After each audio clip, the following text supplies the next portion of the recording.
வணக்கங்க. இன்னைக்கு வந்து நம்ம குண்டு குண்டு குலோப் ஜாமுன் எப்படி விரிசல் இல்லாம சூப்பரா பண்றதுன்னு பார்க்க போறோம். வாங்க பார்க்கலாம்.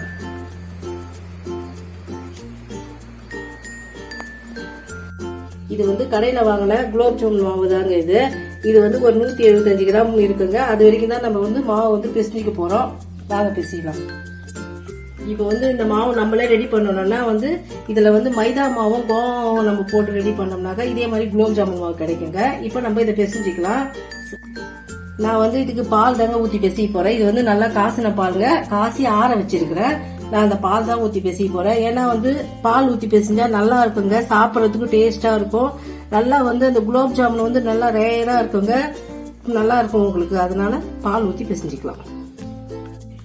இப்ப இந்த மாவை வந்து நீங்க ரொம்ப அழுத்திலாம் பிசையாதீங்க. அப்படியே சாஃப்டா பிசையுங்க. அப்பதான் வந்து நல்லா வந்து சாஃப்டா இருக்கும். அது மாதிரி லேசா பிசையுங்க.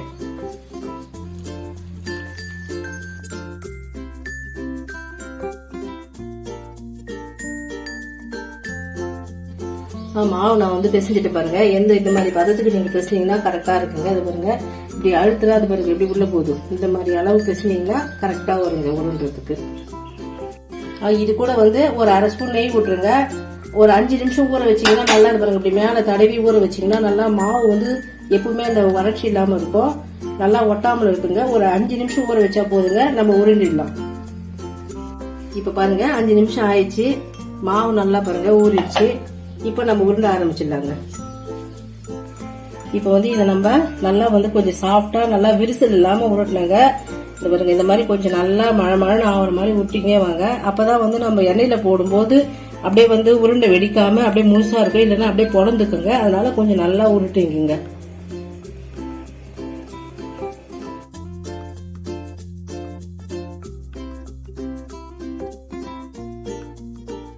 இப்ப பாருங்க எல்லாத்தையும் நான் நல்லா விரிசல் இல்லாம உருட்டி வச்சுட்டேங்க. இதை இந்த அளவுக்கு உருட்டிங்க. இப்ப நம்ம எண்ணெயில போட்டு பொரிச்சிக்கலாம். இப்போ வந்து எண்ணெய் காஞ்சிட்டு இருக்குதுங்க. எண்ணெய் ரொம்ப காயக்கூடாது. ஒரு மிதமான சூடு இருந்தா போதுங்க. அடுப்பு வந்து நீங்க வந்து ரொம்ப வந்து வேக வைக்காதீங்க. கொஞ்சம் சிம்மிலே வச்சுங்க. இப்ப நம்ம எண்ணெயில போடலாங்க. பாருங்க இந்த அளவு தாங்க இருக்கணும் சூடு. ஏன்னா ரொம்ப சூடு இருந்ததுன்னா அதிகமா வந்து கொச்சிதுனாக்கா அதுவும் ஆயிடுங்க. கருத்துடும் சீக்கிரம். உள்ள வந்து அப்புறம் மாவு வந்து வேகாம போயிடும். அதனால இந்த அளவுக்கு வச்சுக்கோங்க.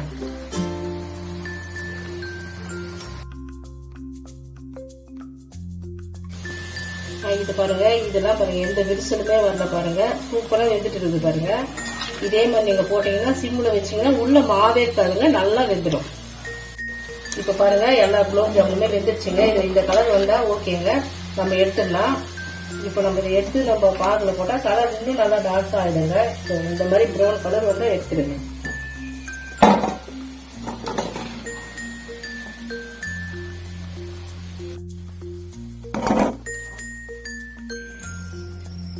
பாருங்க எல்லாத்தையுமே நான் எடுத்துட்டேன். எல்லாம் பாருங்க எவ்வளவு சூப்பரா நல்லா குண்டு குண்டா விரிசல் இல்லாம ஷைனிங்கா வந்துருக்கு பாருங்க. இப்ப இது ஓகேங்க. நம்ம போய் பாகு எடுத்து ஜீரா எடுத்துடலாங்க. இப்ப நான் பாத்தீங்கன்னா 170 கிராம் மாவுங்க. 175 கிராம் மாவுக்கு வந்து 400 கிராம் சர்க்கரை எடுத்துக்கிறேங்க. இது வந்து எங்களுக்கு போதுமானது. உங்களுக்கு இன்னும் இனிப்பு அதிகம் வேணும், ஜீரா அதிகம் வேணும்னா நீங்க 1/2 கிலோ சர்க்கரை போடலாங்க. அதுக்கு மேல தேவையில்லைங்க. இப்ப நம்ம தண்ணி ஊத்திக்கலாங்க. இப்ப வந்து நான் 400 கிராம் தண்ணி ஊத்துறேங்க. இப்ப 400 கிராம் சர்க்கரைக்கு 400 கிராம் ஊத்துறேன். நீங்க 1/2 கிலோ எடுத்தீங்கன்னாக்கா அதே மாதிரி நீங்களும் வந்து 500 கிராம் தண்ணி வந்து அந்த அளவுக்கு 1/2 கிலோ ஊத்துனுங்க. இப்ப பாருங்க நான் வந்து 400 கிராம் தண்ணி தாங்க அதில் ஊத்திக்கிறேன்.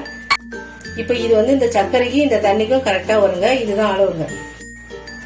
இப்ப வந்து நல்லா சர்க்கரை இப்படி கரைஞ்சி வரட்டங்க. நம்ம ஜீரா பதம் வரும்போது பாக்கலாங்க.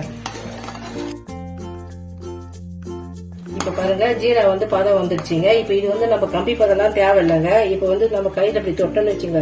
இந்த மாதிரி இந்த பிசு பிசுக்கு வந்தா போதுங்க. அதனால இது கரெக்டான பதம். இதுல நம்ம வந்து குலோப் ஜாமுன் போட்டுடலாங்க. நான் வந்து இதுல ஏலக்காய் பொடி பண்ணி வச்சுக்கிறேங்க. 3 ஏலக்காய் இதுல வந்து நம்ம பாகுல சேர்த்துடலாங்க. இது வந்து ரோஸ் எசன்ஸுங்க. இது வந்து ஒரு 3 சொட்டு ஊத்துனீங்கன்னா நல்லா வாசனையா இருக்குங்க. போதுங்க. இப்ப வந்து நம்ம இந்த பொரிச்சு வச்ச குலோப் ஜாமுன இந்த ஜீரால போட்டுடலாங்க. இது நல்லா 2 மணி நேரம் ஊறிச்சுன்னா நல்லா ஊறிடுங்க. அதுக்கப்புறம் நம்ம எடுத்து சாப்பிட வேண்டியதுதாங்க. இப்ப பாருங்க நல்லா 2 மணி நேரம் ஆயிடுச்சுங்க. எப்படி பாருங்க நல்லா ஊறிட்டு நல்லா ஜீரா எல்லாம் எல்லாத்தையும் நல்லா குடிச்சிடுச்சு. பாக்கிறதுக்கு பாருங்க எப்படி முழுசு முழுசா இருக்குது பாருங்க. எதுவுமே வந்து உடையில நல்லா வருது பாருங்க. நல்லா ஊறிடுச்சுங்க. இப்ப பாருங்க நான் எடுத்து வேற பாத்திரத்துல மாத்திட்டேங்க. இப்ப வந்து நம்ம துருவி வச்சுக்கிற முந்திரியும் பாதாமும் மேல தூவி விட்டா பாக்குறதுக்கு நல்லா இருக்குங்க, சாப்பிடவும் நல்லா டேஸ்டா இருக்குங்க. இந்த மாதிரி தூவிக்குங்க. இப்ப இதே மாதிரி நீங்க பண்ணுங்க. இத மாதிரி பண்ணி நீங்களும் உங்க வீட்டுல செஞ்சு ட்ரை பண்ணி சாப்பிட்டு பாருங்க, சூப்பரா இருக்கும்.